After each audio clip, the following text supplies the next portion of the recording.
Il y a 9 ans, mon propre frère m'a frappé au visage, puis m'a regardé droit dans les yeux et m'a dit « Les ordures comme toi n'ont pas leur place dans ma vie. » Il s'est détourné avec la femme qui avait tout empoisonné entre nous.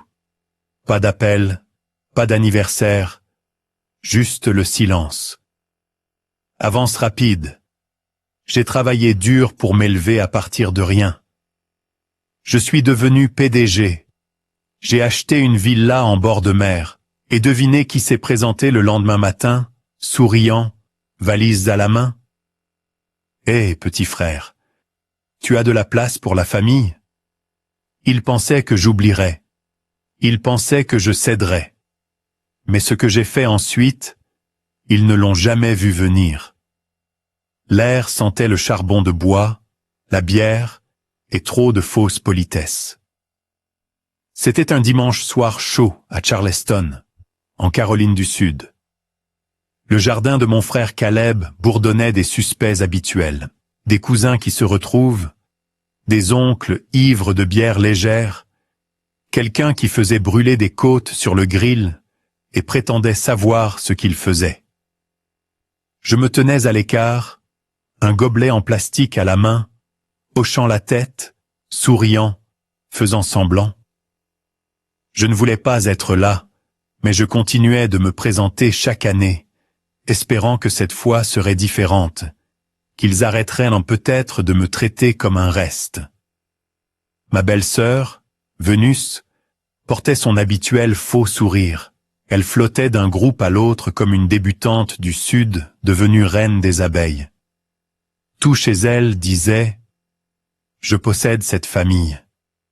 Et le plus triste, elle n'avait pas tort.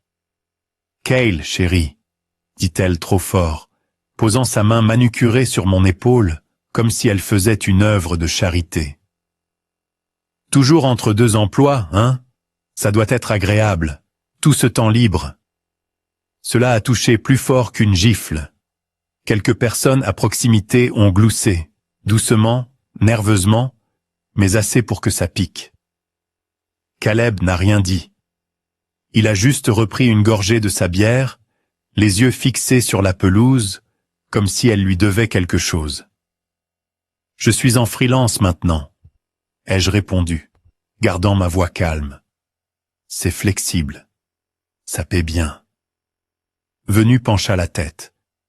Flexible est une jolie façon de dire vivre du travail acharné des autres. Tu ne crois pas? Quelque chose en moi s'est fissuré un tout petit peu. Mais je n'ai pas répondu. Pas encore. Caleb a finalement parlé. Elle a raison, Cal. Tu es toujours là quand il y a de la nourriture gratuite et de la bonne compagnie. Mais le reste de l'année, tu nous fantômes. Fantôme. C'est moi qui appelais. Celui qui est venu aider papa à réparer le pont. Celui qui a prêté de l'argent à Caleb à l'époque où lui et Vénus avaient du mal avec leur hypothèque. J'ai avalé difficilement. Je n'ai jamais rien demandé, ai-je dit. Oh, allez, a rétorqué Vénus. C'est tellement victimisant de dire ça. Assume. Tu dérives. Tu arrives les mains vides. Tu as 37 ans et tu essaies toujours de t'en sortir. La famille est fatiguée. La famille, comme si je n'en faisais pas partie. J'ai regardé autour de moi. Personne n'a parlé. Pas ma tante May, que j'ai conduite 2 heures pour aller chercher à l'hôpital. Pas mon oncle Brent, dont j'ai réparé la tondeuse l'été dernier. Ils fixaient tous leurs boissons. Et puis, j'ai vu maman assise tranquillement sur le porche, tenant quelque chose de petit dans sa main.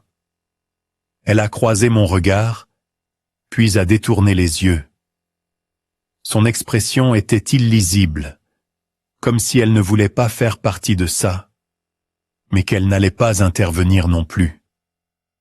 Ma poitrine s'est serrée. Je me suis retourné vers Vénus, prête à dire quelque chose, n'importe quoi. Mais Caleb s'est interposé. Ses yeux étaient vitreux, sa voix trop forte. « Tu te crois meilleur que nous, n'est-ce pas ?» a-t-il craché, agissant toujours comme un pauvre poète. Mais tu n'es rien, Cal. Tu n'as jamais été rien. Le silence était épais. Est-ce que c'est vraiment ce que tu penses de moi? Ai-je demandé, ma voix se brisant malgré moi. Caleb s'est rapproché. Les ordures comme toi n'ont pas leur place dans ma vie. Et puis il a frappé. Son poing a frappé ma mâchoire fort et vite. Mon gobelet s'est envolé. Mes genoux ont fléchi. Je suis tombé par terre. Personne n'a bougé. Pendant une seconde, tout ce que j'ai entendu, c'est le bourdonnement des cigales et mon propre cœur battant comme un tambour de guerre. Le sang remplissait ma bouche. Je me suis relevé lentement, étourdi, et j'ai revu maman. Elle était toujours sur le porche, toujours immobile, toujours silencieuse. Mais dans sa main se trouvait l'objet que j'avais vu plus tôt, une montre de poche, celle de papa, fissurée, l'aiguille des minutes bloquée entre deux nombres. Elle s'est levée, s'est approchée de moi, et sans un mot, me l'a mise dans la paume, puis m'a tourné le dos et s'en est allée. Cela ne ressemblait pas à de l'amour. Cela ressemblait à une clôture. Je n'ai pas pleuré. Je n'ai pas riposté. Je me suis levé, tremblant, saignant, et j'ai marché non seulement hors du jardin, pas seulement hors de cette maison, mais hors de la famille. 9 ans se sont écoulés avant que je ne revoie l'un d'entre eux. Et même alors, ils ne sont venus que parce que j'avais quelque chose qu'ils voulaient. Ne pas dire au revoir. Je suis allé directement à ma voiture avec du sang dans la bouche et le silence derrière moi. Personne ne m'a couru après. Cette nuit-là, j'ai dormi dans mon camion devant un CVS ouvert 24 heures sur 24, garé sous une lumière vacillante qui bourdonnait comme un mauvais souvenir. J'ai regardé par le pare-brise jusqu'au matin, et la douleur froide dans ma poitrine a commencé à ressembler à quelque chose de permanent. 3 semaines plus tard, j'ai fait 2 sacs de voyage et j'ai quitté Charleston pour de bon. Houston n'était pas le plan. C'était juste le premier endroit où j'ai trouvé un loyer bon marché et une annonce Craigslist cherchant de l'aide dans un entrepôt. Je l'ai prise. J'ai dormi sur un matelas par terre dans un studio si petit que je devais déplacer la poubelle juste pour ouvrir le réfrigérateur. Personne ne me connaissait là-bas. Et c'était le but. Pendant les 2 premières années, je n'ai pas parlé de ma famille. Pas une seule fois. Pas à mes collègues, pas aux voisins qui me demandaient toujours si j'allais bien. J'ai baissé la tête, j'ai pris toutes les heures supplémentaires qu'ils pouvaient me donner, et j'ai essayé de ne pas penser aux anniversaires, au Thanksgiving ou aux décorations de Noël. Mais on ne peut enterrer les choses qu'à un certain point. La 3e année, je me suis retrouvé aux urgences le jour de mon anniversaire, 34 ans.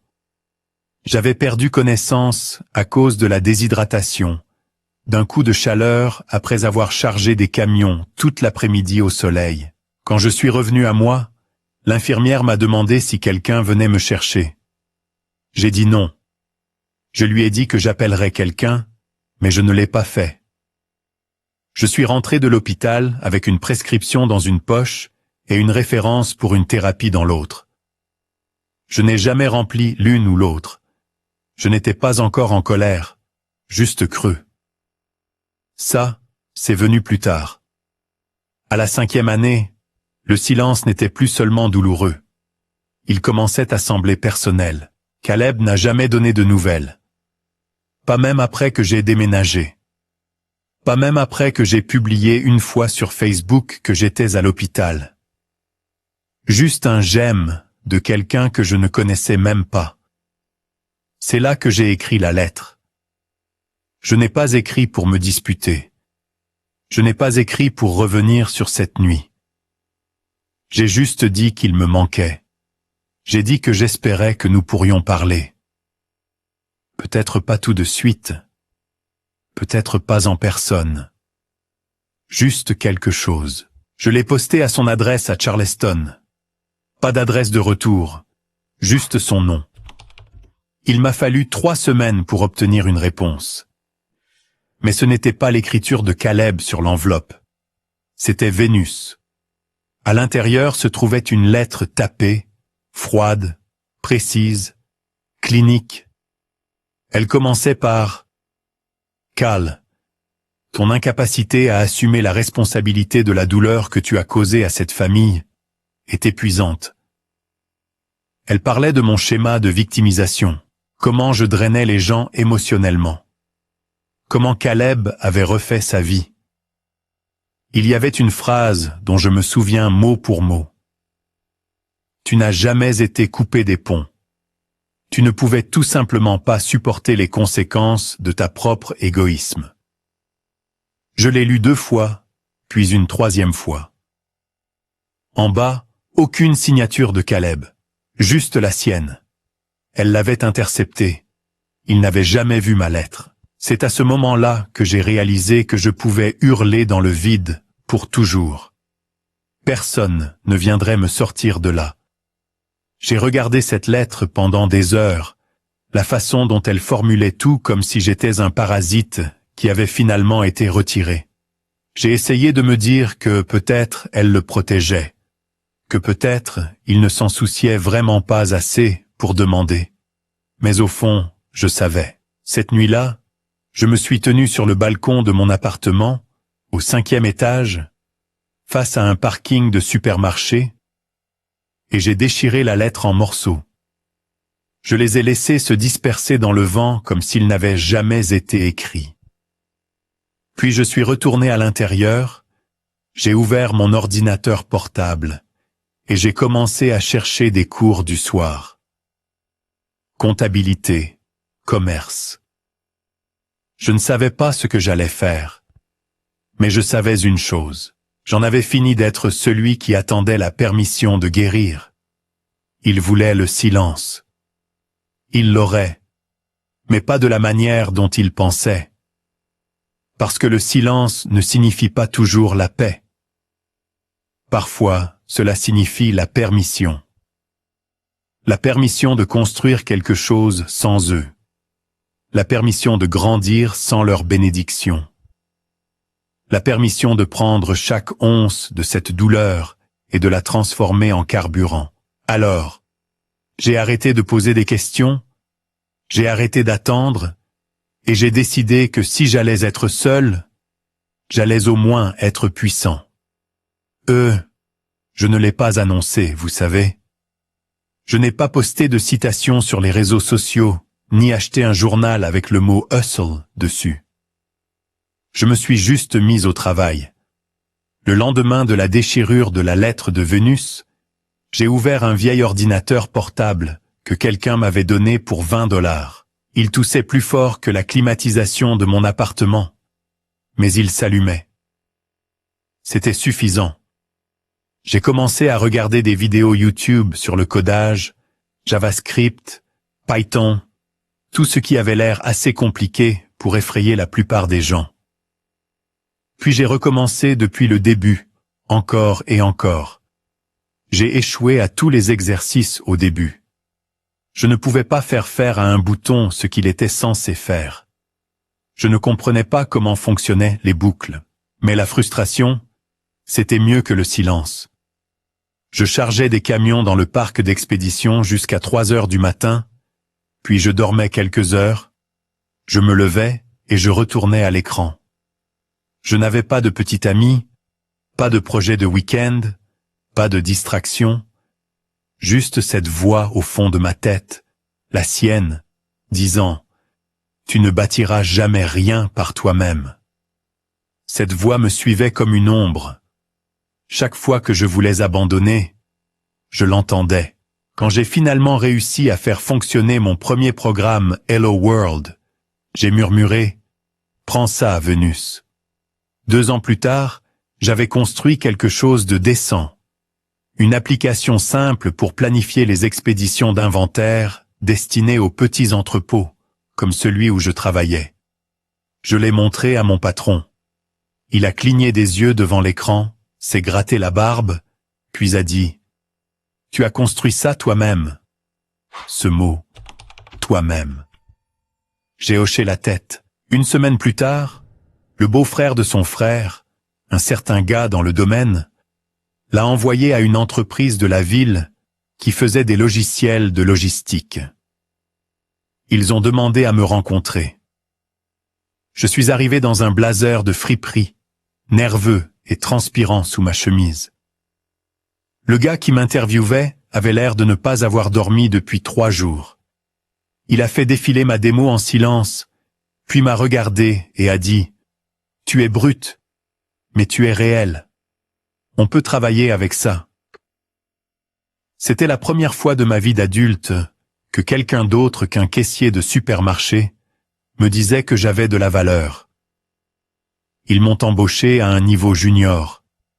Salaire de base, mais je m'en fichais.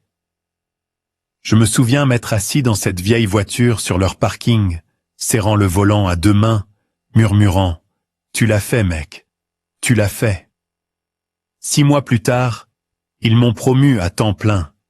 J'ai arrêté de charger des camions. J'ai acheté un vrai bureau. J'ai remboursé mon dernier prêt sur salaire. Je n'ai toujours pas appelé mon frère. Le succès ne comble pas le vide.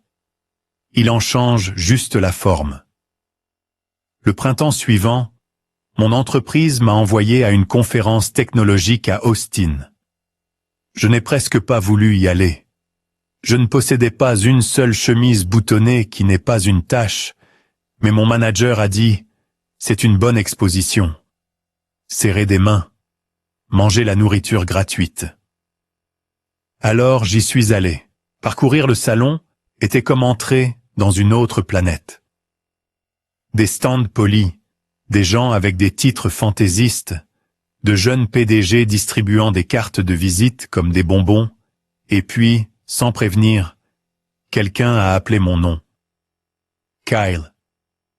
Je me suis retourné, m'attendant à ce que ce soit une erreur. Ce n'était pas le cas. C'était Dante Marshall. Nous étions allés ensemble au lycée. Il avait l'habitude de s'asseoir derrière moi en cours d'informatique, me demandant toujours de réparer sa connexion. Je ne l'avais pas vu depuis presque 15 ans. « Dante », ai-je dit, clignant des yeux. « Mec, regarde-toi. » Il a souri. « Regarde-toi.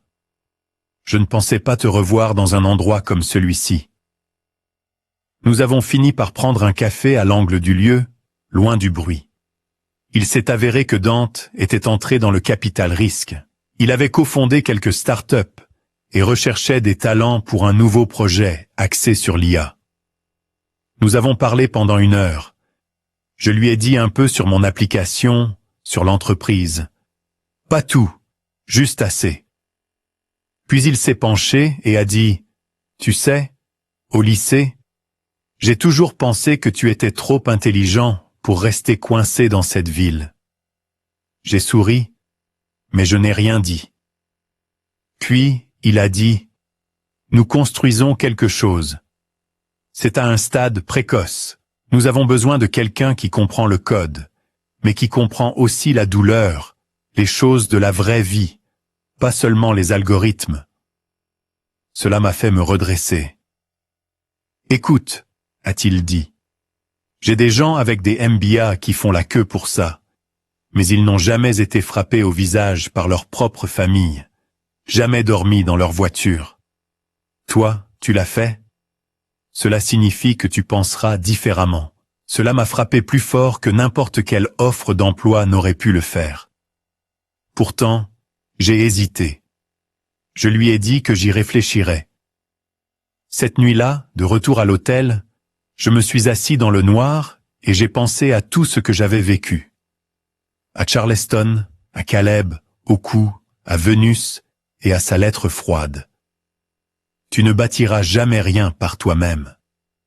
J'ai ouvert mon ordinateur portable et j'ai regardé un écran vide. Et puis j'ai commencé à écrire un plan. J'étais en appel pour présenter notre nouvelle fonctionnalité à un groupe d'investisseurs de Singapour lorsque mon assistante a frappé légèrement et m'a glissé son téléphone, juste un nom à l'écran. Chloé Jacobs podcast confirmé pour 14 heures. J'ai hoché la tête et j'ai continué, mais quelque part dans le fond de mon esprit, j'ai entendu ce déclic. Ce petit moment où la vie change et que vous ne vous en rendez compte que plus tard. L'interview était censée être légère, une discussion informelle sur la façon dont un ancien employé d'entrepôt a construit un outil de logistique IA dans un appartement d'une chambre. Mais quelque part entre la 4e et la 5e question, elle a demandé « Souhaitez-vous que votre famille ait été plus impliquée dans votre ascension ?» J'ai fait une pause. J'ai pensé à sauter la question. Mais ma gorge s'est serrée. Et ce qui est sorti n'était pas prévu. Parfois, ai-je dit, la famille n'est pas ceux qui vous ont élevé, ce sont ceux qui vous ont respecté. Elle a cligné des yeux, a griffonné quelque chose dans son carnet. Elle a continué. Le lendemain matin, ma boîte de réception a explosé. J'avais oublié à quelle vitesse Internet bouge quand il sent quelque chose de brut. Cette citation a été coupée, partagée, publiée sur des Reels, citée sur TikTok, transformée en marchandise. Quelqu'un m'a même envoyé une capture d'écran d'une tasse sur laquelle il était écrit « Le respect est plus épais que le sang ». Cale Tyrell. Cela semblait surréaliste. Je vivais maintenant dans un gratte-ciel, me réveillant avec une vue sur le littoral de San Diego. Des comptoirs en marbre, des lumières intelligentes, tout ce que je pensais n'existait que dans les séries télévisées. Et pourtant, la plupart des soirs, je cuisinais de la même manière. Œufs et pain grillés, mangés debout à la cuisinière comme j'en avais l'habitude quand le courant était coupé. L'argent ne m'avait pas changé. Mais le silence m'avait rendu plus aiguisé. Je ne faisais pas la fête. Je n'affichais rien. Ma satisfaction venait silencieusement, en regardant les chiffres augmenter, en entendant les commentaires des clients, en voyant les employés croire en ce que j'avais construit. Et puis c'est arrivé. Un mardi soir tard, je venais de finir de revoir les mises à jour de l'équipe produit. Je me suis servi un verre d'eau. Mon téléphone a vibré une fois. Numéro inconnu. J'allais l'ignorer jusqu'à ce que je voie le message. Ton frère ne va pas très bien ces derniers temps. Pas de salutation, pas de nom, pas de contexte. Juste ça. J'ai regardé fixement, mon pouce en suspens. 9 ans. Pas un appel, pas une carte. Même pas un « comment vas-tu » et maintenant que j'ai fait défiler, rien d'autre dans le fil. J'ai vérifié le numéro. Indicatif régional hors de l'état, non enregistré. Mais je connaissais cette façon de taper, cette formulation formelle et coupée, cette chaleur froide. C'était ma mère. Je me suis assis, mon cœur ne battait pas la chamade, il s'enfonçait comme une pierre tombant dans de l'eau profonde. Je n'ai pas répondu. Au lieu de cela, j'ai posé le téléphone face cachée sur la table, je suis sorti sur le balcon, j'ai laissé la brise me gifler un peu le visage. Les lumières de la ville scintillaient en contrebas. Quelque part au loin, quelqu'un riait probablement, dansait, vivait sans poids. Je ne pouvais pas dire si le message était de l'inquiétude, de la culpabilité ou un appât. Et c'est ce qui me rongeait. Qu'est-ce qu'ils veulent ? Caleb mourrait-il, déprimé, fauché ? Ou avait-il simplement vu mon nom devenir tendance et avait-il décidé que c'était le moment de me ramener ? Une partie de moi voulait rire, une autre voulait hurler. Mais la plupart du temps, je restais là, laissant le silence s'étirer, jusqu'à ce qu'il soit plus fort que tout ce que j'avais jamais entendu. Parce que quand le silence se brise enfin, il ne murmure pas, il résonne. Pendant longtemps, je m'étais entraîné à oublier le petit garçon en moi qui admirait Caleb, qui écoutait attentivement ma mère, qui voulait juste qu'il soit fier. Mais à ce moment-là, j'ai réalisé quelque chose que je ne voulais pas admettre. Je le voulais toujours. Je voulais toujours savoir qu'il me voyait, pas seulement à travers un écran, pas seulement quand j'étais utile, mais en tant que fils, en tant que frère. Je me suis assis sur le bord du balcon, les coudes sur les genoux. J'ai regardé l'océan et je me suis demandé à voix haute, d'une voix que je reconnaissais à peine. Suis-je toujours l'enfant qui voulait juste qu'il m'aime? Et après avoir envoyé juste 10 mots, sans ponctuation, sans chaleur, j'ai glissé le téléphone dans le tiroir et j'ai continué ma journée comme si rien n'avait changé. Mais quelque chose avait changé. Cette nuit-là, j'ai à peine dormi. Pas par regret, juste par friction. Quelque chose d'inhabituel, comme une fenêtre laissée entr'ouverte pendant une tempête. Je me suis dit que c'était fini. Une réponse. C'est tout. Aucune porte n'a été ouverte, aucun pardon accordé. Puis 3 jours plus tard, un coup à la porte. J'étais dans la cuisine à faire du café. Tôt dans l'après-midi, le soleil projetait des lignes nettes sur le carrelage. Je ne m'attendais à personne. La plupart des gens devaient y passer la porte, bonhomme. Le code de l'ascenseur, la réception. Qui que ce soit avait de l'aide pour monter. J'ai ouvert la porte, et voilà, Caleb et Vénus, debout comme s'ils étaient chez eux. Il a souri comme si nous nous étions vus le week-end dernier. « Petit frère », a-t-il dit, les bras ouverts comme une blague. « Tu vas me laisser en plan ?» Je n'ai pas bougé. Vénus est avancée devant lui, les yeux brillants, polis. Même teinte de rouge à lèvres que je me souviens d'il y a 9 ans. « Cale, waouh, tu as vraiment fait quelque chose de ta vie. Cet endroit est magnifique. » Je suis resté silencieux, laissant le silence s'étirer entre nous comme du fil barbelé. Ils attendaient une invitation. Je n'en ai donné aucune. Caleb, toujours le showman, a juste gloussé et est passé devant moi, comme s'il possédait l'endroit. Vénus a suivi, ses talons tapant doucement sur le sol. J'ai fermé la porte plus lentement que je n'aurais dû. Il a fait le tour du salon ouvert, les yeux partout, les fenêtres, les meubles, l'art que je remarquais à peine maintenant. « Cette vue », a-t-il dit, secouant la tête. « Mec, qui aurait cru ?» Je n'ai pas répondu. Je me suis appuyé contre le comptoir de la cuisine, les bras croisés. « Que faites-vous ici ?» Vénus a pris les devants, comme d'habitude. Nous étions dans le coin. Nous avions besoin d'un petit changement de décor. Nous avons pensé qu'il était temps de passer. Ça fait bien trop longtemps. « Est-ce que ça fait ?» ai-je demandé. Caleb s'est retourné. « Allez, mec, ne sois pas comme ça. La famille, c'est la famille. » J'ai presque ri. Presque.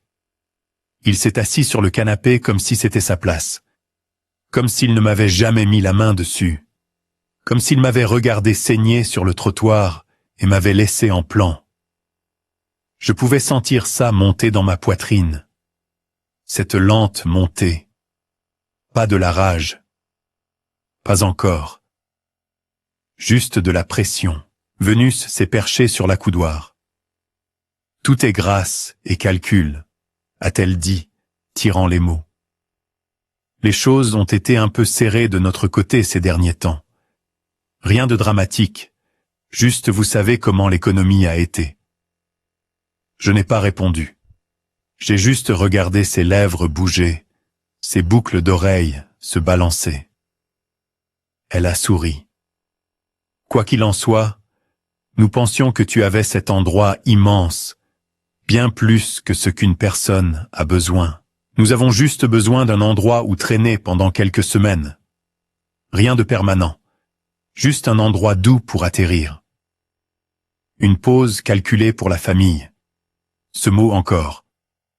Je l'ai fixé, puis lui. Caleb s'est penché en avant, les coudes sur les genoux. « Écoute, Je sais que nous avons eu un passé, mais nous sommes du sang. Ça doit compter pour quelque chose. Et comme ça, je l'ai vu clair comme du verre. Ils ne sont pas venus s'excuser. Ils ne sont pas venus renouer. Ils sont venus parce qu'ils avaient besoin de quelque chose. C'est tout ce que j'ai jamais été pour eux. Un plan de secours. Derrière eux, sur l'étagère du couloir, se trouvait une photo que je n'avais jamais enlevée. Le vieux barbecue de famille. Moi, Caleb et papa, avant le AVC. Caleb l'avait jeté une fois, l'avait appelé une ordure. Je l'ai trouvé fissuré dans une boîte, et je l'ai gardé quand même. Je n'ai jamais réparé le cadre. Je l'ai laissé casser exprès. Maintenant, je me suis approché, et je l'ai ramassé. Ils m'ont regardé. « Vous vous souvenez de ça ?» ai-je demandé. Caleb a souri. « Oui, bon moment. » J'ai hoché la tête. « Tu l'as jeté. Tu as dit que c'était une ordure. » Il a bougé. « Est-ce que j'ai ? Je ne m'en souviens pas. » Bien sûr, il ne s'en souvenait pas. Venu s'éclaircit la gorge. Nous n'essayons pas de faire ressurgir quoi que ce soit. Nous essayons juste d'avancer ensemble. J'ai reposé la photo, cette fois face cachée, puis je me suis retourné. J'ai besoin de temps pour y réfléchir, ai-je dit. Venu s'est levé. Bien sûr, je comprends tout à fait. Juste quelques semaines, Kyle. Aucune pression. Caleb s'est dirigé vers la porte, me donnant une tape légère sur l'épaule. Ça fait plaisir de te voir, mec. Vraiment. Je n'ai pas bronché. Je n'ai pas hoché la tête. Je n'ai pas dit au revoir. J'ai juste fermé la porte derrière eux, les verrouillé. Je suis resté là, le dos appuyé contre le bois. L'appartement semblait plus froid, plus silencieux, mais pas vide. Ils étaient venus de si loin pour faire semblant que le passé n'était jamais arrivé. Pour demander une partie du présent qu'ils n'avaient jamais aidé à construire. Pas d'excuses, pas de responsabilité, juste une attente. J'ai regardé par la fenêtre, vers la rue en bas, où leur Uber les attendait, et je connaissais déjà ma réponse. J'avais dit que j'y réfléchirais, mais je connaissais déjà ma réponse. Cette nuit-là, je me suis assis sur le balcon avec un verre et les vagues, ma vraie famille de nos jours, et j'ai laissé la brise fraîche me rappeler que j'avais tout construit, brique par brique, seul. Je ne devais rien à personne. Je pensais que ce serait la fin, mais le lendemain matin, juste après Dizreen, j'ai ouvert la porte d'entrée pour trouver une montagne de carton. Et juste derrière, Caleb et Vénus, souriant comme s'ils étaient en avance à une fête à laquelle je ne les avais jamais invités. « J'espère que ça va ?» a dit Caleb, passant un sac sur son épaule. « Nous avons pensé qu'il serait plus facile de nous installer. Tu as dit que tu y réfléchissais, alors... » Vénus a soulevé un appareil de taille moyenne, enveloppé dans des serviettes. « Où veux-tu mettre la friteuse à air ?» Je n'ai pas parlé. Pas tout de suite, parce que j'avais besoin que le silence retienne ce qui montait en moi. Mais ils ont pris ce silence pour une permission, comme ils l'avaient toujours fait. Caleb est passé en force avec un grognement, laissant tomber son sac de voyage, juste à l'intérieur de la porte. Vénus a suivi, posant la friteuse à air sur mon comptoir de cuisine, comme si elle y appartenait. Elle a jeté un coup d'œil autour d'elle comme une agent immobilier. Cet endroit te ressemble vraiment. Minimaliste, net, très propre. Je me tenais au seuil, la main toujours sur le bouton de la porte, et pendant une stupide seconde, j'ai pensé que c'était peut-être un test, qu'ils allaient se retourner, rire, dire « c'est une blague » et partir. Mais à la place, Vénus a ouvert un carton, a sorti un coussin décoratif et a demandé « Quelle chambre a la meilleure lumière du matin ?» Caleb a des migraines. L'après-midi, Il s'était répandu dans 2 chambres d'amis. Son maquillage sur l'évier, ses chaussettes dans la buanderie. Ma maison devenait lentement la leur. C'était comme regarder de la moisissure pousser. Il touchait des choses qu'il n'avait pas le droit de toucher, ajustait le thermostat, réorganisait les plaids, laissait des sacs d'épicerie sur l'îlot sans demander. Et puis pendant le déjeuner, Vénus a jeté un coup d'œil à mon shake protéiné et a dit « Toujours dans ton régime carburant propre, hein? Tu sais, un peu de vraie nourriture ne te tuerait pas. » Caleb a ri comme si elle était hilarante. Ce soir-là, j'ai mangé seul sur le balcon. Je n'avais pas besoin de compagnie. J'avais besoin d'air. J'avais besoin d'espace pour réfléchir, car rien de tout cela ne ressemblait à une coïncidence. Ils ne venaient pas juste squatter, ils emménageaient. Le lendemain matin, Vénus était dans la cuisine, portant l'un de mes sweats à capuche, remuant du café comme si elle possédait la cafetière. « Bonjour », a-t-elle dit trop joyeusement. J'ai ouvert le réfrigérateur. L'un de mes conteneurs de préparation de repas était ouvert, à moitié mangé, sans mots. Caleb est entré torse nu, se grattant l'estomac. « Mec, ce lit, ferme, mais bon. Je pourrais dormir pendant des jours. Je préférerais que tu ne le fasses pas, ai-je murmuré. Il ne m'a pas entendu, ou a fait semblant de ne pas m'entendre. Ils se sont installés comme du brouillard, impossibles à saisir, mais toujours présents. Au 3e jour, ma patience s'était amincie comme du papier. J'ai gardé mes routines strictes. J'ai travaillé dans mon bureau avec la porte fermée. Je suis parti à la salle de sport sans dire au revoir. J'ai mangé en silence, reconnaissant à peine les 2 fantômes qui hantaient maintenant mon espace. Mais ensuite vint le dîner. Nous étions assis autour de l'îlot de cuisine. J'avais commandé du thaï. Assez pour 3, bien que je ne sois pas sûr pourquoi. Vénus a poussé un morceau de tofu sur son assiette, puis a dit comme si elle parlait à elle-même. Certaines personnes oublient qui les a élevées, qui a payé les lumières quand elles rêvaient trop. J'ai fait une pause à mi-morsure. J'ai levé les yeux. Ses yeux ne quittaient pas sa nourriture. J'ai pris une inspiration et j'ai souri, mince et tendu. « Eh bien, ai-je dit calmement. Certaines personnes confondent le silence avec le consentement, mais tout le monde n'oublie pas. » Elle a croisé mon regard, son sourire a tressailli. Caleb n'a rien dit. Il a continué à mâcher, faisant semblant de ne pas remarquer la tension s'épaissir comme du ciment frais entre nous. Cette nuit-là, j'ai marché dans le couloir avant de me coucher. Je me suis arrêté devant la chambre où il dormait, la porte entr'ouverte, les lumières toujours allumées. J'ai entendu Vénus rire doucement de quelque chose que Caleb avait dit, comme si c'était des vacances. J'ai continué dans le couloir, passé la bibliothèque.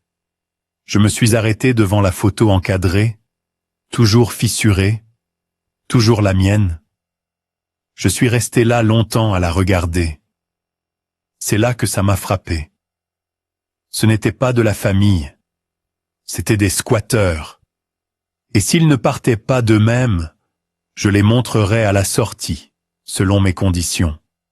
Maintenant, le lendemain, j'ai vérifié l'acte de propriété de ma maison juste pour me rappeler que tout cela m'appartenait à chaque centimètre. Ensuite, j'ai imprimé 2 copies d'un accord d'invité.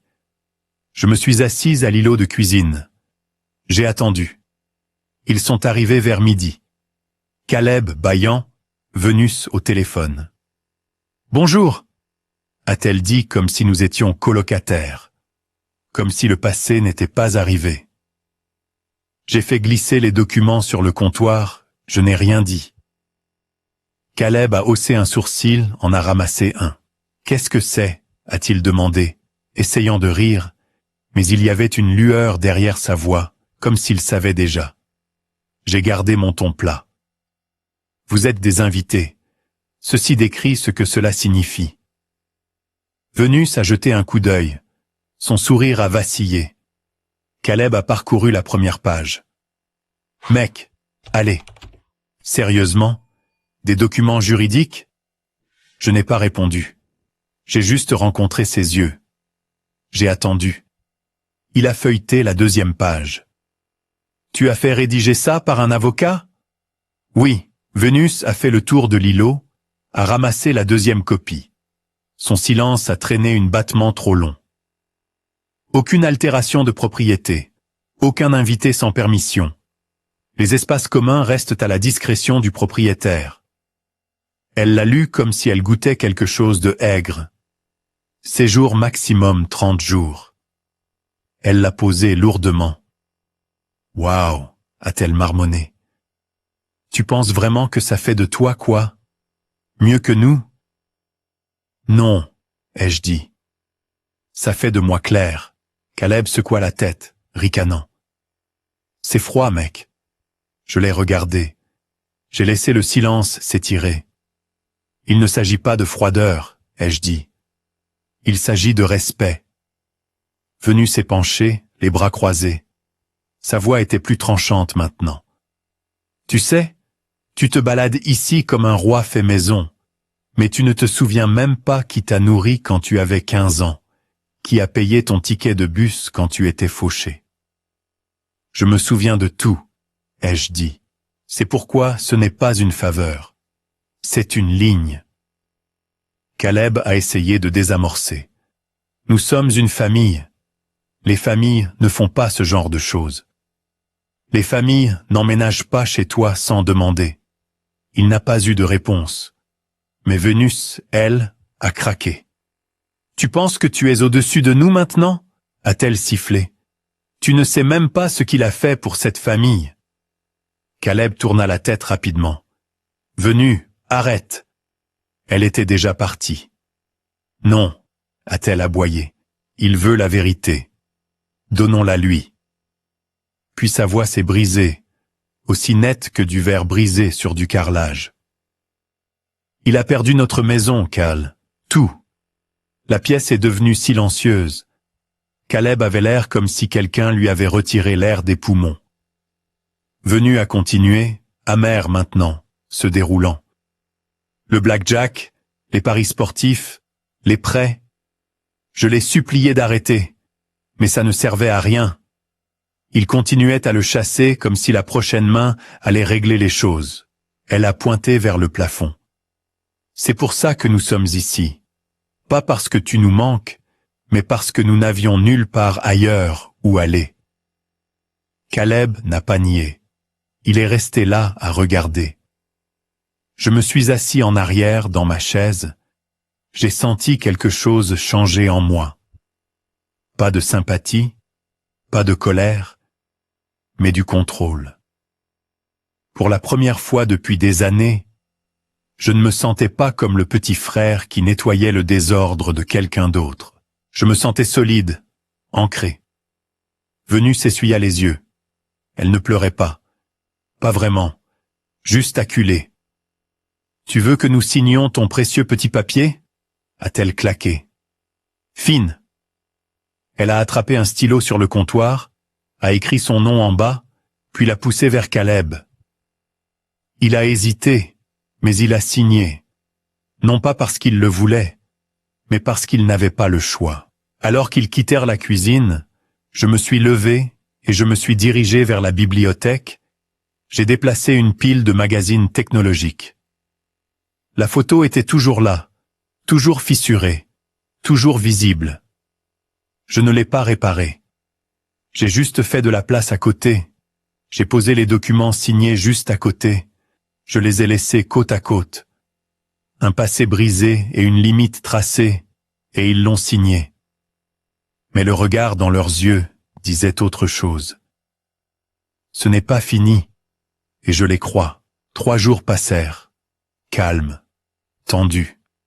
Ils gardaient leur distance, vous savez, restaient plutôt polis, mais chaque mouvement semblait calculé. Vénus a commencé à se maquiller davantage à la maison.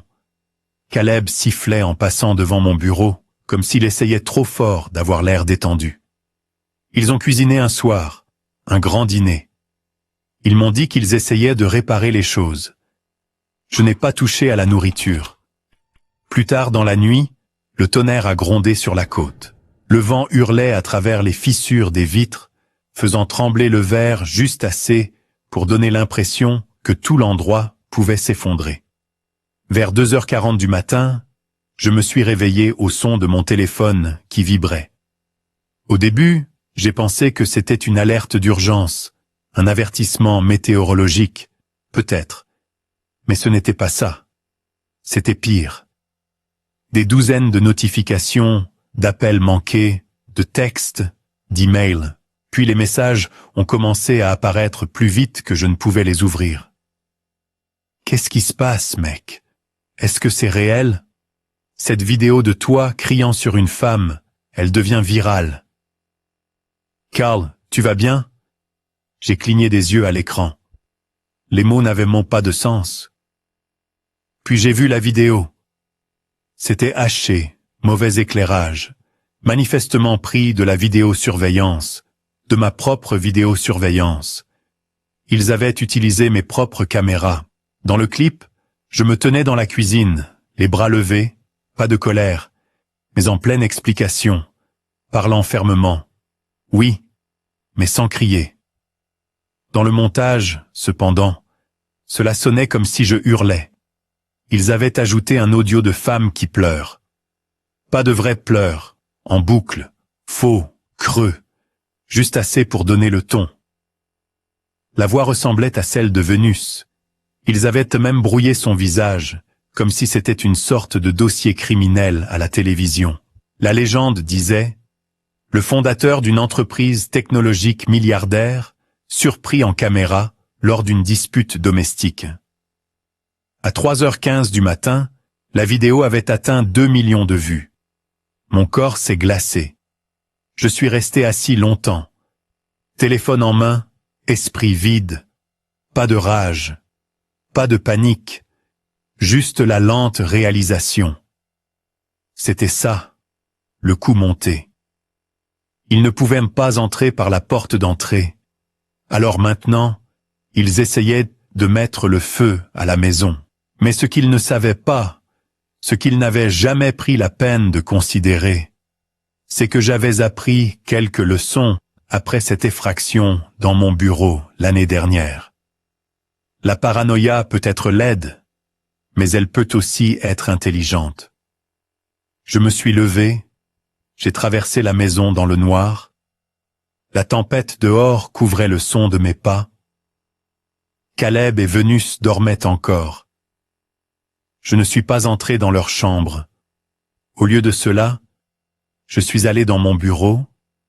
J'ai ouvert le tiroir. À l'intérieur, un disque dur noir. Petit, non marqué. Je l'ai branché à mon ordinateur de bureau. Les images étaient toutes là. Propres, non coupées, brutes, chaque pièce, chaque mot, l'audio original. Pas de cris, pas de pleurs. Juste un homme fatigué qui pose des limites chez lui. Puis, je l'ai trouvé. Une semaine plus tôt, la chambre d'amis. Venu qui faisait les 100 pas. Caleb affalé dans un coin. Sa voix était tranchante. Si nous le coupons bien, personne ne s'en souciera. C'est faux. Il faut juste qu'il ait l'air en colère. C'est tout, Caleb. Il va nous poursuivre en justice. Venu, il est trop gentil, il ne ripostera pas. J'ai sauvegardé le clip, ajouté des horodatages, étiqueté chaque fichier. Puis j'ai appelé mon avocat. À 5h du matin, les originaux avaient été transmis aux équipes juridiques, aux contacts médiatiques et à mon attaché de presse. À 6h30 du matin, les titres ont commencé à changer. La fausse accusation d'abus se retourne contre lui. Ban fournit des images de sécurité. Tentative d'extorsion capturée sur bande. Les commentaires ont afflué. Ils ont essayé de le ruiner. Il a joué intelligemment. Toujours documenté. Toujours se protéger. Respect aux silencieux qui ne bronchent trop pas. À 9h du matin, Caleb et Vénus n'étaient toujours pas sortis de leur chambre. Je n'ai pas frappé. Je me suis assis dans le salon à la place, café à la main, regardant le surf marteler le rivage. Mon téléphone a vibré à nouveau. C'était un texte. Numéro inconnu, mais je savais qui c'était. Juste une ligne. Nous ne voulions pas que cela aille aussi loin. Je n'ai pas répondu. Il y a une différence entre faire une erreur et faire couler le sang intentionnellement. Et quand quelqu'un essaie de tout vous prendre, votre travail, votre réputation, votre dignité, il n'y a pas de retour en arrière aux excuses à la table du petit déjeuner. Je me suis levé, j'ai traversé le couloir, je suis passé devant le cadre photo à nouveau, toujours fissuré, toujours là, laissé délibérément, comme une cicatrice qui n'a pas besoin d'être couverte, juste reconnue. Je l'ai laissé intact. Et comme ça, leur silence était plus fort que n'importe quelle excuse. Et après que la poussière soit retombée, ce n'était pas le bruit qui remplissait la maison. C'était quelque chose de bien plus lourd. Le silence, pas celui qui fait mal, pas le silence de l'attente. C'était différent. C'était fini. Caleb et Vénus n'ont pas dit au revoir. Pas de mots, pas d'appel téléphonique, juste partis. Je me suis réveillé un matin, j'ai fait mon café comme d'habitude, et j'ai remarqué que leur porte était ouverte. Le lit était défait. Quelques tiroirs laissés à moitié ouverts. La friteuse à air était toujours là, mais tout le reste avait disparu. Ils ont même laissé une bouteille à moitié utilisée du parfum de Vénus sur le comptoir. Cette odeur douce et artificielle a persisté un peu trop longtemps. Vers midi, les blogs de potins avaient déjà passé à autre chose. Leurs comptes sociaux sont devenus silencieux. Le profil de Caleb a complètement disparu. Vénus a posté quelque chose de dramatique 2 jours plus tard. Une photo d'un ciel orageux avec la légende « La famille est compliquée, mais l'amour reste ». Je n'ai pas réagi. Je n'ai pas reposté. Je n'ai pas envoyé de texte. Il n'y avait plus rien à sauver. J'ai fait une promenade cet après-midi-là. En bas de la colline, passer les boîtes aux lettres, juste pour sentir la brise. Quand je suis rentré, la maison semblait différente. Pas parce que quelque chose avait changé, mais parce que quelque chose en moi avait changé. J'ai marché lentement dans le couloir, le bout des doigts effleurant le mur. La maison était toujours trop grande pour un seul homme, mais elle ne semblait plus vide, juste paisible. Dans le hall, le même cadre photo fissuré était toujours accroché où il avait toujours été. Je me suis arrêté devant. Le verre était toujours fendu, une cicatrice diagonale traversant le visage de mon jeune moi. La fissure captait la lumière juste assez pour briller. J'aurais pu la réparer il y a des mois, mais je ne l'ai pas fait, et je ne le ferai toujours pas. Elle reste. Cette nuit-là, j'ai ouvert une enveloppe qui était restée sur mon bureau pendant des semaines. Je l'avais évitée, j'avais continué à la repousser. C'était la confirmation que la subvention que j'avais soumise au nom de maman avait été approuvée. $1000 à un programme d'alphabétisation locale pour les mères célibataires essayant d'obtenir leur GED. Cela lui aurait plu. Elle disait « Ne fais pas que faire pousser l'argent, fais pousser quelque chose qui fait pousser les gens. » Je suis resté là un moment. J'ai lu la lettre 2 fois. Je l'ai soigneusement repliée et je l'ai posée à côté de la photo. Plus tard, cette semaine-là, j'ai organisé un dîner. Juste une petite chose, rien de chic. 6 personnes autour de ma table à manger se passaient des légumes rôtis, versaient du vin, riaient trop fort. Il y avait Marc, le stagiaire que j'avais autrefois encadré, et qui dirige maintenant sa propre organisation à but non lucratif. Il a raconté une histoire à mi-repas, quelque chose que j'avais longtemps oublié. Tu te souviens de la fois où j'allais démissionner? Juste après le décès de mon père, a-t-il dit, en posant sa fourchette. Je suis entré dans ton bureau en pensant que j'allais être viré. Au lieu de cela, tu m'as donné 2 semaines payées et tu m'as dit de prendre le temps de me retrouver. Je l'ai regardé. Il a souri. Ça m'a sauvé, mec. Sérieusement. La table est devenue silencieuse pendant 1 seconde. Puis quelqu'un a changé de sujet et quelque chose sur la politique ou une remake de film. Mais je n'étais plus là. J'étais quelque part plus profond. Parce qu'à ce moment-là, ça m'a frappé. C'était la famille que j'avais choisie. Pas liée par le sang, mais par la présence, par la loyauté, par le fait de se présenter. C'était suffisant. Après le dîner, les gens se sont attardés et ont refait leurs verres, se sont disputés sur de la vieille musique, ont échangé des chaises. Quand ils ont finalement filé vers minuit, je les ai raccompagnés à la porte, un par un. J'ai rangé lentement. Pas de précipitation.